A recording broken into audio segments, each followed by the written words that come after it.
c'est une nymphe qui a retenu, dans la mythologie grecque, qui a retenu Ulysse prisonnier sur une île d'Ogygie, une île où il n'y avait que des femmes. Donc on peut se dire que c'est peut-être la revanche des femmes, mais pour nous, Calypso, c'est plutôt le lieu de réparation des femmes. Et pour nous, Calypso, ça veut dire centre d'accueil des Yvelines pour le soin des femmes.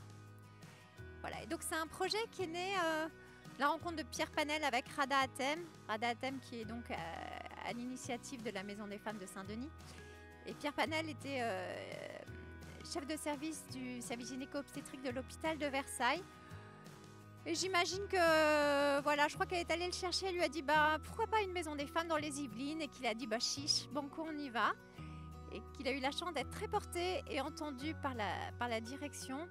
Et donc c'est comme ça que la maison Calypso a ouvert, non pas à Versailles, mais à Plaisir, puisque nos deux hôpitaux sont jumelés. Cette maison a ouvert en février dernier, donc il y a à peu près 5 mois.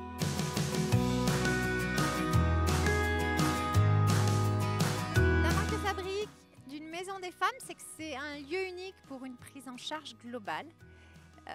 Une maison des femmes est toujours adossée aussi à un hôpital, mais sans adopter les codes de l'hôpital. Vous voyez qu'ici, c'est une maison, il y a un jardin.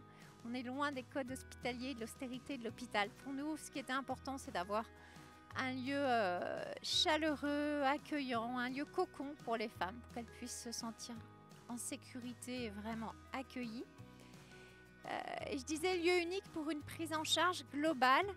Vous savez que pour les femmes en fait victimes de violences, c'est souvent le parcours du combattant entre aller porter plainte au commissariat, aller voir l'assistante sociale pour un logement, aller voir l'aide juridictionnelle, à une consultation chez la psy, etc. C'est vraiment voilà, lourd.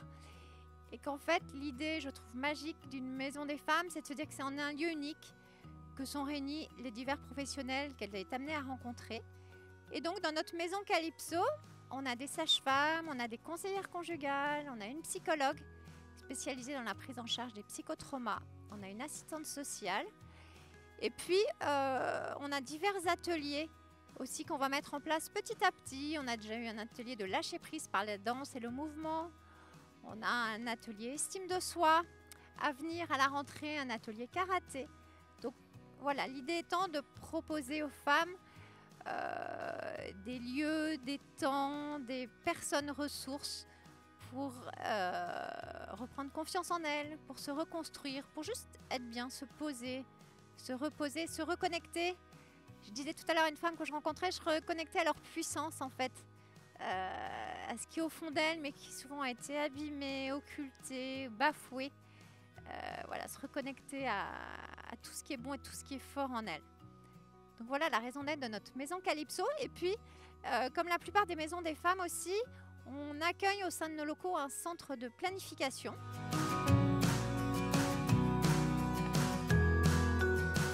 Alors la maison de Saint-Denis est la première de toutes les maisons des femmes. Saint-Denis a une belle expérience maintenant parce que je crois que ça fait plus de 5 ans qu'ils ont ouvert.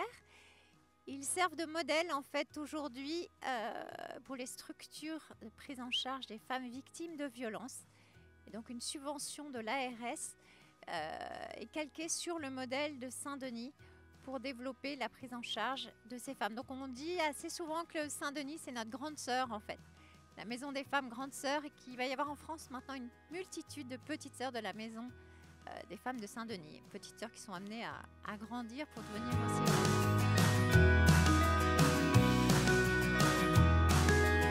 On a une file active à peu près d'une centaine de patientes pour l'instant, ce qui représente plus de 550 entretiens depuis notre ouverture. Je dirais que le profil des femmes, je ne sais pas s'il y a un profil type, les femmes et les jeunes filles qu'on a reçues, en termes d'âge, ça s'étendait de 13 ans à 74 ans. Des femmes victimes de mutilations sexuelles, des jeunes filles victimes d'inceste ou des femmes victimes d'inceste. Ce qui me frappe, moi, c'est qu'on voit souvent en fait des parcours semés de violence. Quand la violence a démarré dans l'enfance, quand vous n'avez pas été respecté dans la famille, on voit voilà, qu'il y a un parcours de violence qui peut se poursuivre à l'école avec du harcèlement, avec le choix de relations amoureuses qui peuvent être toxiques dès le début. Voilà, comme si la femme, en fait, ses défenses avaient été abîmées dès le départ et que c'était compliqué après pour elle d'avoir des relations dans le respect, d'exiger le respect en fait. Donc il n'y a pas de typologie, je pense que la violence elle concerne vraiment tous les âges, tous les milieux, mais c'est vrai qu'à ce stade ce qui me frappe c'est que quand elles commencent très jeunes les violences, et si elles ne sont pas prises en charge tôt, si on ne travaille pas sur les limites, sur les ressources, sur le respect, comment exiger le respect, comment exiger le consentement, si on ne travaille pas là-dessus, souvent les violences en fait elles se reproduisent. La personne voilà, n'est pas apte à fixer des limites et des relations, mettons dans l'amitié, que dans le cadre du travail ou dans la vie amoureuse, sont souvent empreintes de violence. La plupart des femmes nous sont adressées par des professionnels, beaucoup par les intervenantes sociales en commissariat ou en gendarmerie, qui font un travail incroyable, par les CMP, par les assistantes sociales de secteur. Donc voilà, il y a quelquefois des personnes qui viennent directement parce qu'elles nous ont vues dans la presse ou parce qu'elles ont vu sur les réseaux. Mais vraiment, la plupart sont adressées par des professionnels.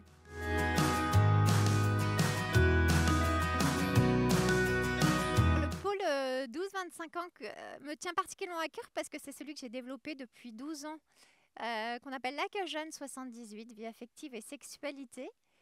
Il a pour objectif en fait, de développer l'éducation affective, relationnelle et sexuelle sur le département des Yvelines, en permettant qu'il y ait plus d'interventions auprès des jeunes et qu'elles montent aussi en qualité, qu'elles soient plus qualitatives. Donc on propose beaucoup de formations aux professionnels, que ce soit les infirmières scolaires, les conseillères conjugales des centres de santé sexuelle, les membres d'associations qui interviennent dans le champ de l'éducation à la sexualité. Et puis donc avec l'ouverture de Calypso, c'est assez naturellement que l'Accueil Jeune 78 prend sa place et devient vraiment un pôle important de la maison Calypso. Peut-être d'abord pour pas qu'on perde espoir et que c'est lourd, c'est difficile de prendre en charge des femmes victimes de violences. Et ça l'est encore plus si on se dit pas mais voilà, il faut agir en prévention. Il faut vraiment se situer sur le terrain de l'éducation. Et puis il faut du coup parler aux garçons. Voilà, ce qui nous paraît vraiment essentiel et qu'on fait donc depuis vraiment longtemps avec l'Accueil Jeune. Parler aux garçons, parler aux jeunes, je le disais tout à l'heure, c'est travailler sur les limites et s'écouter pour identifier ses besoins, pouvoir les exprimer aux autres et poser des limites. La question des limites me paraît vraiment centrale en fait, tant dans l'éducation que dans la prise en charge des femmes. Et donc c'est tout naturellement que toutes nos actions de prévention sur le territoire, auprès d'établissements scolaires, d'établissements de l'ASE, auprès aussi de nombreux établissements qui prennent en charge des personnes avec handicap.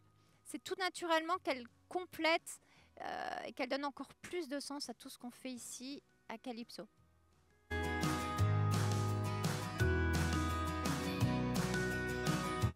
Cette maison Calypso, ce bâtiment qui est donc mis à disposition par le centre hospitalier de plaisir est provisoire. Et on travaille déjà sur une version 2 d'une maison qui va être un petit peu plus loin, toujours mise à disposition par le centre hospitalier de plaisir, mais une maison qu'on va pouvoir totalement rénover grâce au soutien du conseil départemental. Une maison qui est plus grande et qui va nous permettre du coup de recruter plus de personnel. Il se trouve qu'on reçoit déjà beaucoup de femmes, qu'on est déjà assez à l'étroit dans cette maison et qu'on a la chance de pouvoir, à peine avoir ouvert, de pouvoir déjà se projeter sur une version numéro 2 pour donner plus d'ampleur aux ateliers, pour avoir un espace pour les ateliers thérapeutiques, notamment les ateliers artistiques. Voilà, donc oui, on se projette déjà et on voit que les besoins sont vraiment gigantesques, hein, que la formule remporte vraiment l'adhésion des femmes, que souvent, dès la première prise en charge, qui est un entretien d'évaluation en fait en binôme, dès ces premiers instants dans la maison, elles disent « Oh là là, mais voilà, on se sent bien ici, on se sent écouté, on n'a pas à justifier, on se sent accompagné à notre rythme, il n'y a pas de pression, pas de questions intrusives. » Donc voilà, on travaille sur une V2 parce qu'on sent que Calypso est amené à grandir.